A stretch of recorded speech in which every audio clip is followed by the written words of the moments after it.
standard. Yeah, you can start now, Hetal. Thank you. Hello everyone, my name is Hetal. I'm studying in 3rd standard. Today I'm going to take Doctor from Lhasa continuation.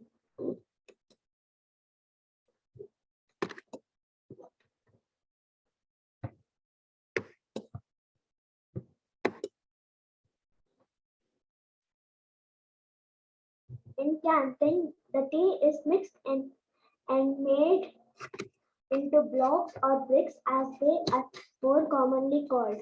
These bricks were such a size and weight that they could be loaded upon horses and later upon the yaks, which would carry them over the high mountains ranges to Lhasa, where they would be sold in the market and transport throughout Tibet. Tea bricks had to be of special size and shape, but they also had to be specially packed so that if a horse stumbled in a mountain fold and tipped the, the, the tea into a river, no harm would be done. These bricks were packed, but no harm would be done. These bricks were packed tightly into a green hide, or as it is sometimes called a rawhide, and were quickly dipped in the water. After this, they would be put on rocks in the sun to dry. As they dried, they shrunk amazingly, and they absolutely compressed the contents. In drying, they took on a brown appearance, and they were as hard as backlead but very much stronger. Any of these heights and dried could be rolled down mountainside, land safely and unharmed. It could be dipped into a river and perhaps stay there a couple of days when river and perhaps fished out the dried, everything would be intact, no water would have entered, so nothing would be spoiled. Our bits of tea, dried hide classes were among the most hygienic packages in the world. Tea by the we're going to the next page. Tea was often used as currency. A trader who had no money with him could break off a lump of tea and back the letter.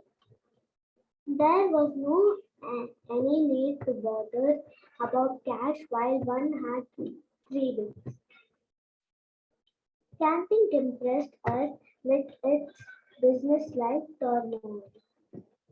We were used only to our own Lhasa, but here in camping, there were people from a lot of countries from afar away as Japan, from India, Burma, and the normal people from beyond Takla Mountains. We wandered in the mountain, in the marketplace, mixed with the trader, and heard the strange voices and the different languages. We rubbed shoulders with monks of the different regions of the Zen sect and others. And then, marveling at the novelty of it all, we made our way to a small lamasery on the road beyond camping. Way to small lamasery. Here we were expected. In fact, our clothes were getting rather worried that we had not arrived. We soon told them we had been looking in the marketplace and them that we had been Listening to the market gossip, the abbot in charge made us very welcome listen activity to our tales of Tibet. Listen to the news we kept for we came from the seat of learning the Potala, and we was the men who had been charmed Tong Highlands and seen great marvels. Our farm fame had indeed preceded early in the morning after we had attended the service in the temple. We took to the road again and asked we were going to Wednesday. A horses carrying a small amount of food sampa with us. The road was a mere earth track high up on sides of a gorge. Down below there were trees, more trees than any of us had ever seen before. Some some were partly hidden by the mist set off by the spray of a waterfall. Giant rod- rhododendrons, if I pronounce it wrongly, please sorry for that, also covered the gorge while the ground itself was carpeted with varied hues. Flowers, small mountain flowers which spanned the air and added the color to the scene. We, though, were oppressed and miserable at the thought of leaving home and oppressed by density of the air. All the time we were getting lower and lower, and we are finding it more difficult to breathe. There was no difficulty with which we were affected in Tibet. The air is then water boils at a lower temperature and in a higher places. We could drink tea which was actually boiling. We kept our tea and water on fire until all the bubbles gave burning. That is that it was ready to drink. At first lower hand, we surfeit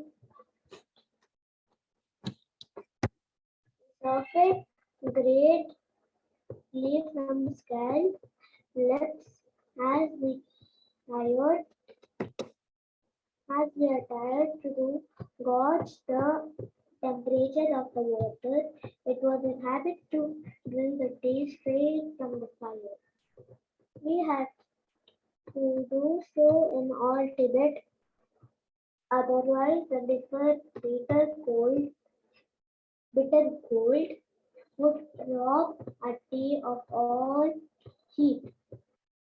At that time, we had no knowledge that venture air would affect boiling point, nor did it occur to us that we could wait for boiling water to cool with no danger of its freeze.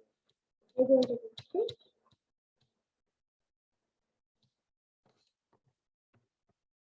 We were seriously upset by the difficulty in breathing, by the weight of air pressing on the chest and on our lungs. At first thought it was a devotion, but we even are below it. But later we found that we were being suffocated, drowned by air. Never before had any of us been below 10,000 feet. Lhasa itself is 12,000 feet high, and frequently we were living at even greater heights as we went down from highlands where we were about 20,000 feet. The master 20,000 feet is alone. We had heard many tales in past about events who had left Lhasa to go and seek their furniture in lowlands. Remu said they had died after months of misery with shattered lungs. The old wives' tales of holy had, the city had definitely made much ado of statement that those who left Lhasa to go to lower hands than to their parents' deaths. The news that there was no truth in that because my own parents had been Shang- Shanghai where they had much property. They had been there and returned safely. I had little to do my parents because they were such busy people and, and in such high positions and no time for us children.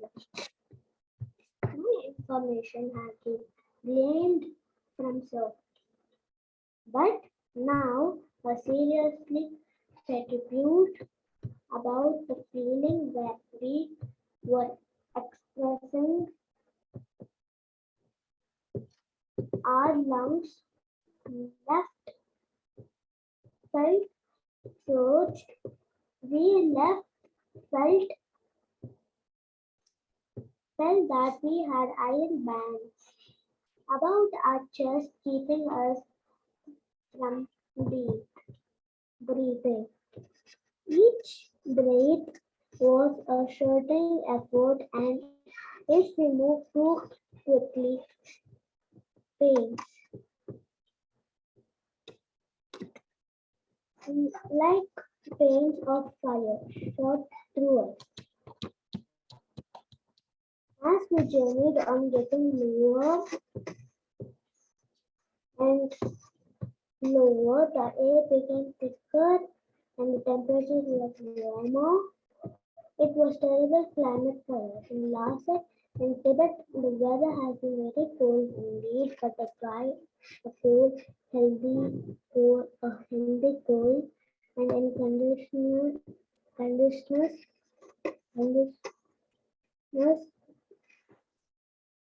like that, temperature mattered little, but now in this thick air with so much moisture, we were almost at our limits. And to keep cool. At one time, the others tried to rescue me to the other to order and about turn uh, return to Lhasa, saying that we would all die if we proceeded into hardly venture, but I, mindful of the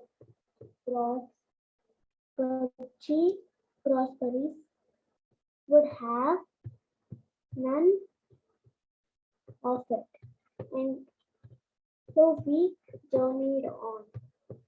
As the temperature became warmer, we became lazy, intoxicated, almost we had, and we seemed to have traveled without eyes. We could not see as far usually nor so clearly, and our judgment of distance was all. Much later, I found the explanation. In Tibet, there is purest and cleanest air in the world. One can see for 50 miles or more, and as clearly as if it were button here and then air of the lowlands. We could not see so far, and what we could see was distorted by the very thickness of the air and its impurities. For many, for many days, we journeyed along, getting lower and lower, traveling through forests containing more trees and many of us had ever dreamed existed. There is not too much wood in Tibet, not many trees, not for a time we could not resist getting off our horses and running. The different sources of trees, touching them, smelling them, they were all strange to us and such friendship. The rodder, the rod, the rhododendrons, of course, were familiar because we had many rhododendrons. In Tibet, rhododendrons laws was in fact a luxury article of food when properly prepared. We rode on, marveling at all we saw, marveling at the difference between this and our food. I can't say how long we took, how many days was, how many hours, because such things did not interest us at all. We had plenty of time, we knew nothing but security and bustle of celebration. Nor if we had known would we care.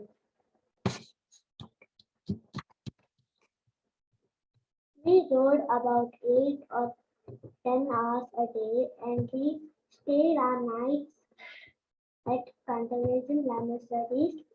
They, they were not all on from Buddhism, but no matter. We were always welcome. With the real Buddhist of the East, there is no rivalry, no friction or rancor. And, and the traveler was always welcome. As was our custom, we took a part in all the service while we were there. We lost no opportunity we of conserving with the monks who were so keen to welcome us. Many were the strange tales they told us about the changing conditions in China, about how the older order of peace was changing, how the Russians, the men of the past, was trying to invade the Chinese with political ideals, which to us seemed completely right. It seemed to us that what the Russians were teaching was what is yours. Mine, what is mine, is staying mine. The Japanese as well, we were told, were making trouble in various parts of China. It appeared to be a question over population. Japan producing too many children and producing too little food. So they were trying to invite peaceful people, trying to steal from them as if only the Japanese would. At last, we have left Xinjiang and crossed the border into Sichuan. A few days more, and we came to banks of the river Yangtze. Here, a little village. We stopped late on one afternoon. We stopped not because we had got a decision for the night, but because there was a smiling throne ahead of us, meeting of some sort. We edged our way forward and all of us seemed rather bulky. We had no difficulty at all in pushing our way to front of the group. A tall white man was there standing on the ox cart. The gesticulating man was there. He was telling of the wonders of consummation, trying to exhort the peasants to rise up and kill the landowners. He was waving about papers with pictures on showing a sharp beard bearded man, calling him in survived world not impressed, not impressed with the picture of Lenin, nor with the man's talk. He turned away in digest and carried a few miles more to the lamasery at which we were going to stay the night. There were lamaseries in various parts of China as well as China's monasteries and temples for some particular, particularly in Sichuan, Sichuan or Qinghai, refer the form of Buddhism of Tibet, and so our lamaseries were there to teach those who were in need of our assistance. We never sought converts, we never asked people to join us, for we believed that all men were free to choose. We had no love of those missionaries who went about announcing that one had to join, such as a religion to be saved.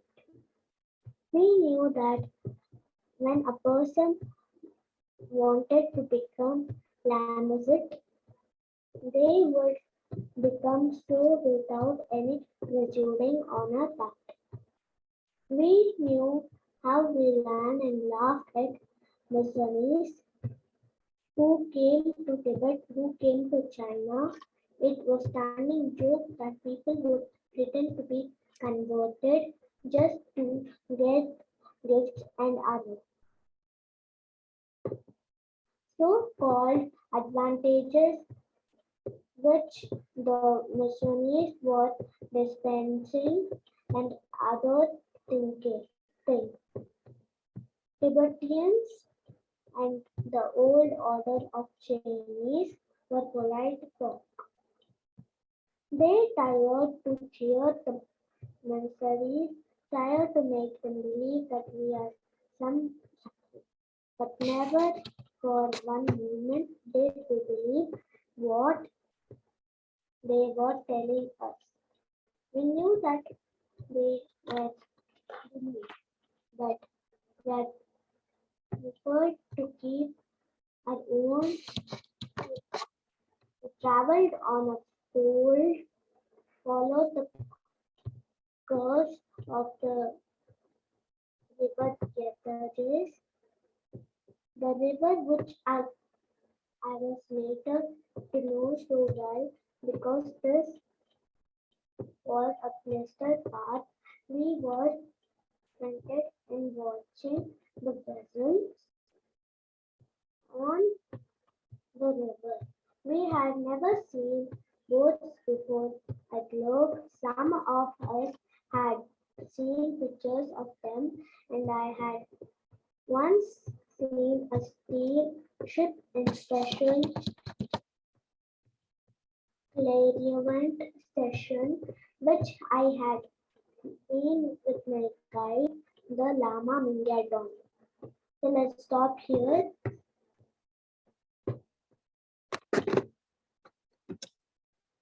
Do you have any questions or any feedback to me?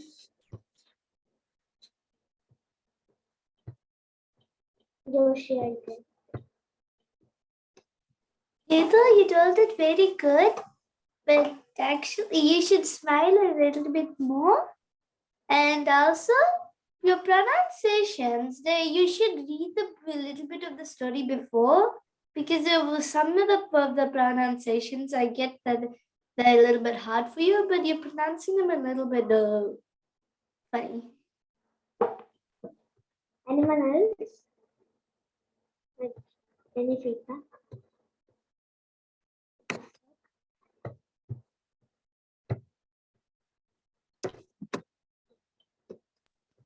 Your reading was after all very good. Like Joshua said, you were pronouncing a few words differently. So after all, everything was really good. Anyone else?